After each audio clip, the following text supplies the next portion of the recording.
যদি বেড়ে যায় তাহলে প্রায় 40% বেড়ে যাবে। এখন যে প্রাইস আছে সেই প্রাইস থেকে 40%-এর মতো বেড়ে যাবে।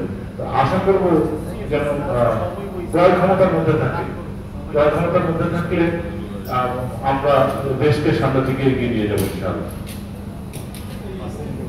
এই শব্দটা আমরা ইউজ করি।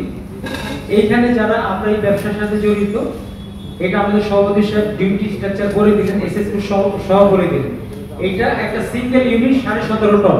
এটা সেগমেন্টেশন ভাগ করা আছে, বহুল পরিচালিত এবং ইঞ্জিনিয়ারিং ডিজাইন বান্ধব। এই তিনটা একটা মেশিনের, এটা সিঙ্গেল ইউনিট, এটা প্রতিটা মেশিন 80,000 টাকা করে বেড়ে গেছে। একটা মেশিন যদি আমাদের আউটডোর কিনা ছিল আগে 4,80,000 টাকা, এটার সাথে 80,000 টাকা অ্যাড হয়ে যাবে শুধু সিঙ্গেল একটা আউটডোর। এখন যে নতুন যে ঘোষণা আসছে, আমাদের বিডিও ছিল 2 লক্ষের উপরে, 2 লক্ষ থেকে 3 লক্ষ পর্যন্ত, তার উপরে 10 লক্ষ পর্যন্ত এই ডিউটিটি ছিল 11%। এখন ওনারা একটা ফিক্সড ডিউটি করে দিয়েছে 3 লক্ষ বিটিও পর্যন্ত সিঙ্গেল আউটডোর ফিক্সড ডিউটি।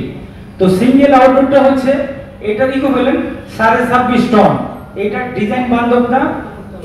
এই ডিজাইন করতে গেলে আমাদের অনেক প্রজেক্ট চলে যাবে, আমরা কাজ করতে পারবো না।